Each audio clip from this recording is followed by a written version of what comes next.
Hi, it's Grandpa Bill again. In Ecclesiastes chapter 1, verse 2, we read this. Vanity of vanities, saith the preacher, vanity of vanities. All is vanity. You see, the whole world is bought into Satan's lie. And the lie is that if you could have just one more possession, one more pleasure, one more bit of worldly wisdom, then you'd be happy. Well, King Solomon exceeded all of the kings of the earth for his wisdom, for his wealth. And what he said was, all is vanity. He was warmer than a summer breeze. He was softer than his silver hair. He was brighter than the twinkle in his eye as he rested in his easy chair. And I remember how he used to smile and tell me all about the folks back then. And if I had my way, you know I'd be there today, and I'd do it all over again. I still have a strong imagination, although it's much less prominent now. That happens to a person when the scars that they've encountered in this life have covered over their ability to imagine. But when I was young, my imagination was strong indeed. I tried to contain my imagination while I was in school, but not later. I would turn it loose. It was then I would just totally be free to imagine whatever I wanted. And my favorite place to stop on the way home from school was this little dry wash. It was close to home, about a block away. You see, someone had disposed of an old car there, and all I had to do was to get in and grab the steering wheel, make motor noises, and I could be anywhere that my imagination could take me. It could be a car some days and an airplane the next. I could be in Saudi Arabia. I could be somewhere in Europe. I could be touring the Alps. There were so many places I went in my imagination while I played in that car. There's something almost magical about that time in my life. While I was in that old car traveling the world, it seemed as real as if I were actually there. Little did I know that all of that was about to change. One day on my way home from school, I took my normal detour through that little wash. But this day was different than all of the other days before. In fact, I never could again feel the same reality that I used to feel when I took one of my imaginary trips around the world in that old car. You see, this day I found that the car, my magic carpet to the world, had been completely destroyed. Without warning, an important part of my young life was stolen away. Someone had thrown big rocks at the car until there wasn't one piece of metal left on it that wasn't crushed in or dented in some way. And all of the windows were broken into tiny pieces of glass. As I stood there looking in complete shock, I had no idea that God was planning to use this experience as part one of an important lesson in my life. Well, I began to walk around the old car, and suddenly my eye caught the sparkle of sunlight as it danced across a pile of the broken glass. Well, suddenly my imagination took over again, and I thought to myself, wow, those look like diamonds. Well, within seconds I was filling this old cardboard box with diamonds. So strong was my delusion that I took the old cardboard box full of my imaginary diamonds home, and I hid them in the shack. The shack was the name that my brothers and my sister and I called an old house that was on an adjoining piece of property that my parents had purchased. And from time to time, when no one was looking, I would go and take my diamonds out from hiding and imagine how rich I was. As time went on, though, I grew older, and I began to forget about my imaginary diamonds. As far as I know, they were hidden there in that old building until it was torn down years later. Well, I'm going to jump ahead several years now and unfold part 2 of God's life lesson that he had for me. Well, this time I was 23 years of age. The Vietnam War was ending, and so was my tour of duty. I would soon be a civilian. Well, I found myself below decks on watch in the middle of the night. There wasn't a soul around. As I patrolled my area, I began to ponder what I was going to do once I got out of the service. That's when I felt, somehow heard, somehow didn't hear the voice of God telling me to become a pastor, a preacher. The thought of me standing in front of people and speaking filled me with terror. In fact, so much so that I convinced myself that I was absolutely the wrong choice for a job like that. I reasoned that a young man who was just married and was soon to have his first child needed to have, a solid job. And at that point in my life, my faith just wasn't strong enough to overcome my fear of public speaking. My faith was so small that I even had trouble with the concept that God would truly provide. God continued to nudge me, though, but I set my mind on chasing the things that this world says you need to find happiness. I had, in effect, turned a deaf ear to God. Then one day I noticed something. That urging from God was gone. But so was that comfortable feeling that he was near me. I didn't really notice it much because I became so focused on my new goal in life. The house, the car, the furniture, the fishing boat, the airplane. The list just went on and on.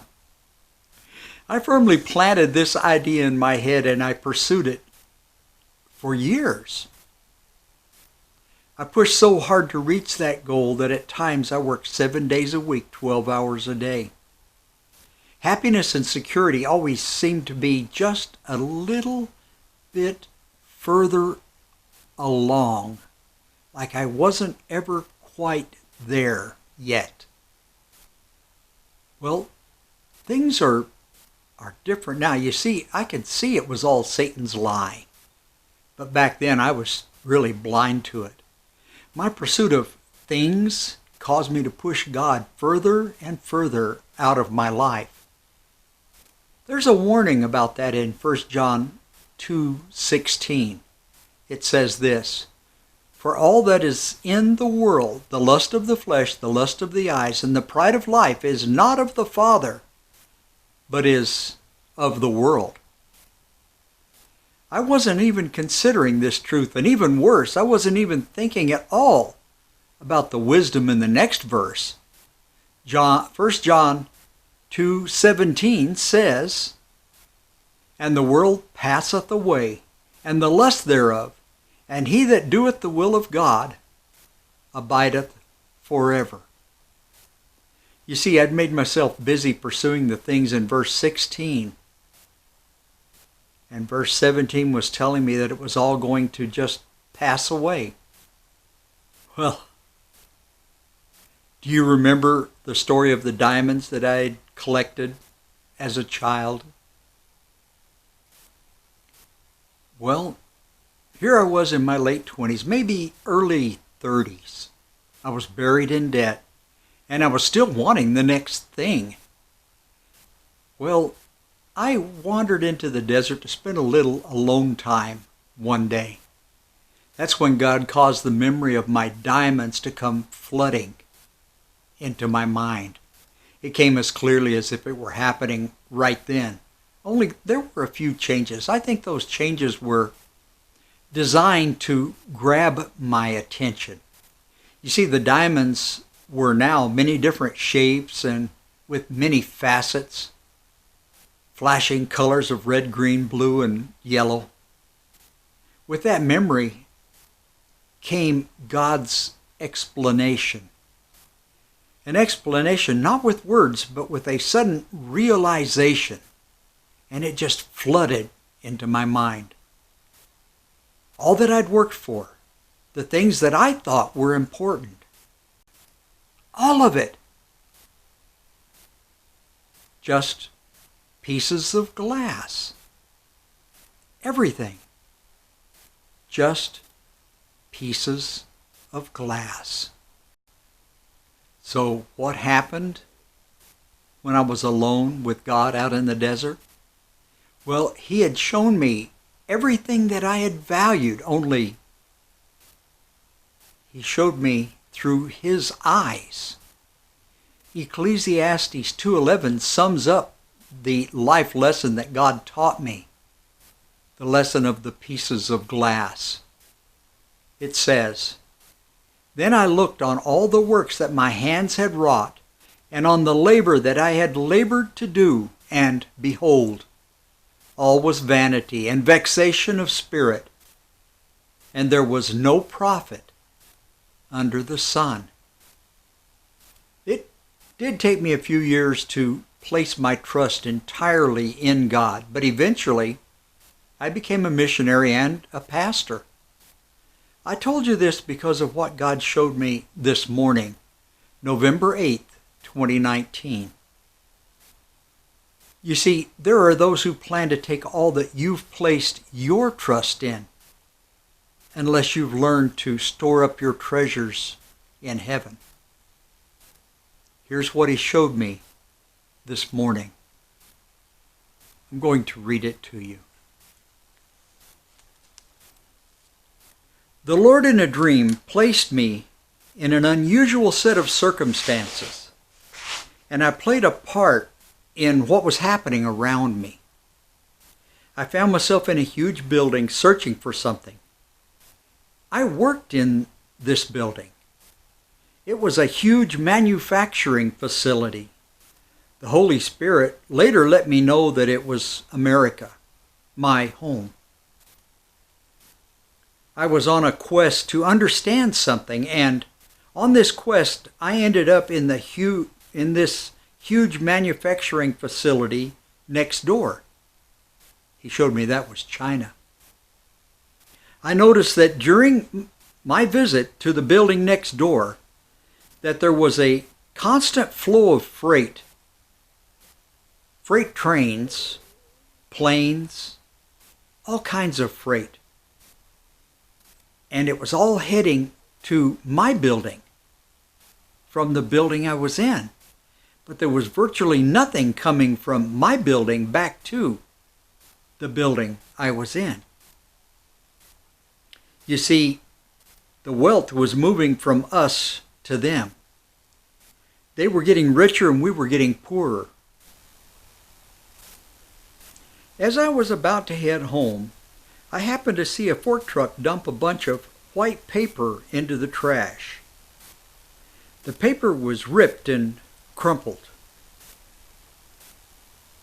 It represented peace. Then I noticed a stack of new baseball caps in the pile of crumpled white paper. China was throwing peace and the hats into the trash. The ball caps, though brand new, were faded as though bleached out from many washes. It was hard to make out the patterns on them. I was just going to walk on, but suddenly found myself back in my own building, holding that stack of faded, frayed ball caps. I looked at the top one. It was a Trump hat. Someone took it. The next one said, "The new Green Deal with no peace." I thought how true that statement was. The Green Deal will take our peace. Someone took it as well. The next was a Christmas hat. I wanted that one because I was looking forward to Christmas this year. Someone took it. I hope to find myself a Christmas hat among the remaining caps. And looked at the next one. Someone took it. It had been a Christmas hat. I stubbornly didn't want to give up Christmas, and I looked at the next hat. It had poinsettias on it. And I said, well, that will do. But someone took it, along with the entire stack. I was told to go, take off my coat, and sit down. Then I woke up. It was then that I began to put it all together. China plans to take it all away. Everything. Even all of our bickering about politics will be taken away. Even our dream of Christmas will be taken away. I've always seen the body, this body, everyone's body, as a suit of clothes that the soul is wearing. So perhaps I will shed these mortal coils and have a front row seat to what's about to happen. China has been, well, like the farmer and his wife in the fairy tale, planning to kill the golden goose. When they do, they will in truth deprive themselves of the wealth that they once were assured of every day. They won't see that, though, until it's too late. America will be destroyed. Then all of the merchants in the world will wail because of their loss. I would like to finish this video by reading Matthew 6:19 through 21 for you. It says, "Lay not up for yourselves treasures upon earth, where moth and rust doth corrupt, and where thieves break through and steal. But lay up for yourselves treasures in heaven, where neither moth nor rust doth corrupt, and where thieves do not break in and steal. For where your treasure is, there will your heart be also." So, I guess what I'm saying is, put your life in God's hands, if you haven't already. The ABCs of salvation are in the description box below this video. Stop spending your life picking up pieces of glass. You have a blessed day.